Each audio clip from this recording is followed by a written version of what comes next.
well. So what you want to know about Iran is the visa. In order to visit Iran, you'll need a tourist visa, and this has gotten a lot easier now since they introduced visa on arrivals back in the year 2016.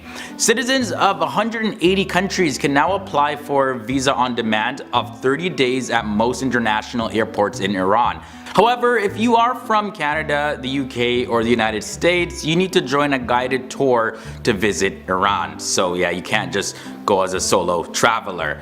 Your tour company will sort out the visa on all that for you. And number 9, you gotta know about the female dress code. Iran is an Islamic country, and as such, you need to follow the Islamic dress codes. Women need to cover their arms, their legs, and their head. Leggings or tight jeans are okay as long as your top is long and covers your bottom. And when you're wearing pants, you need to be covered down to your ankles. Regardless of if you're Muslim or not, carry a headscarf with you. There's also the male dress code. So one thing you gotta know is that men are not allowed to wear shorts in public. So you gotta bring some long pants with you. T-shirts are fine though to wear in public, and if you do wear something inappropriate, yeah, you may get some angry stares from locals of the older generation, but usually a friendly citizen may just point it out to you and offer recommendations of clothing options that would be better suited for Iran's socio-political and religious environment. Number 7. No handshakes between sexes. Knowing this will help you avoid a lot of misunderstandings. If you're a man,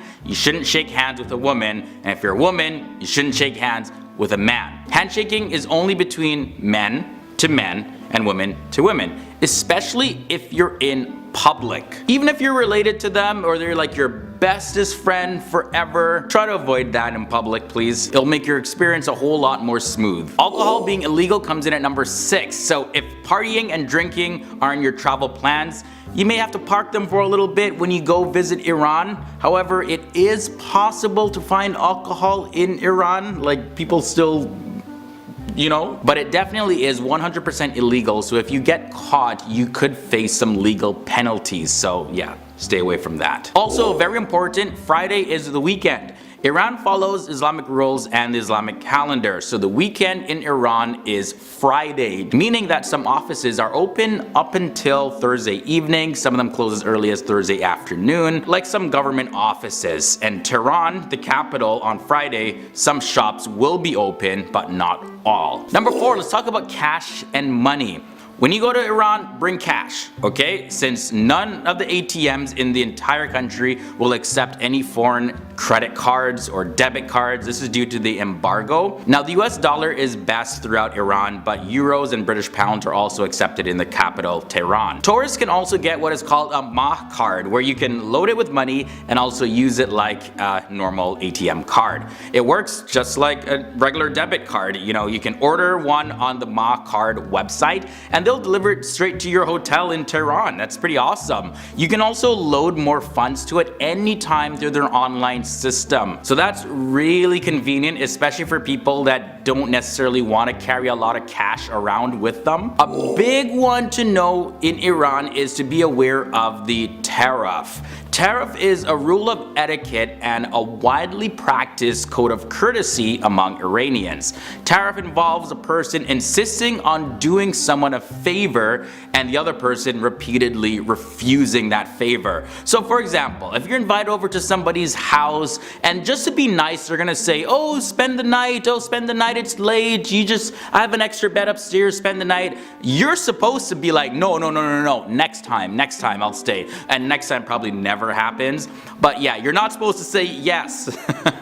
It's done just out of courtesy, it's part of the culture, and your typical response is to be like, okay, you know, thank you so much for offering, thank you so much, but you know, I gotta get going, I got an early morning, I don't want to inconvenience it, you know, all that polite stuff. Just be polite, but you gotta decline what they're offering. And I just gotta clarify, this is not every single case where someone tries to do something nice for you.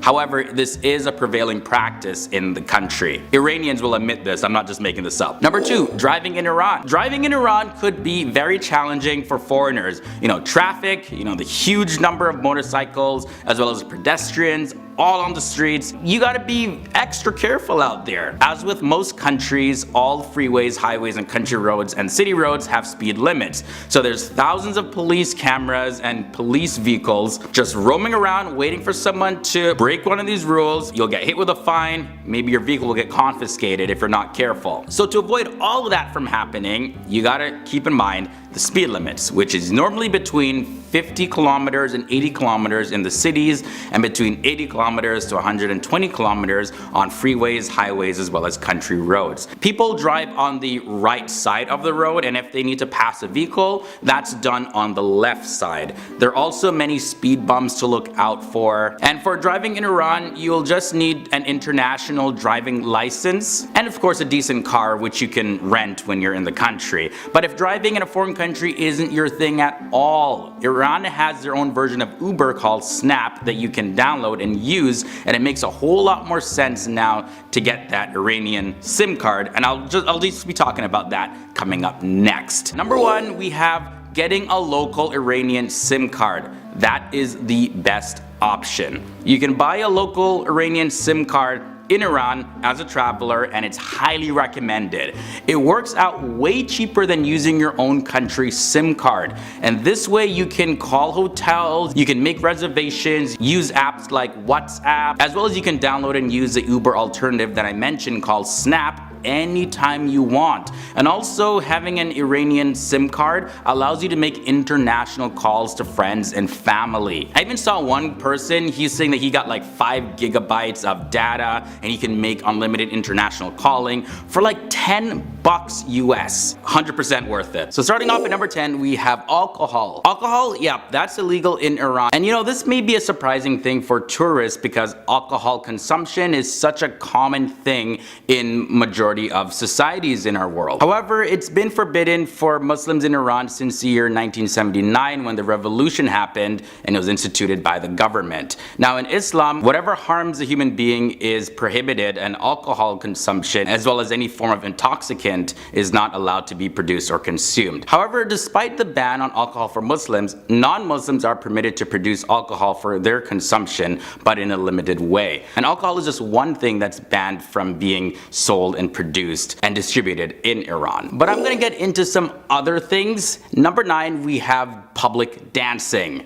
So is dancing really illegal in Iran? Yeah, although dancing has been a part of Persian history and tradition, Islamic law in Iran says public dancing is illegal.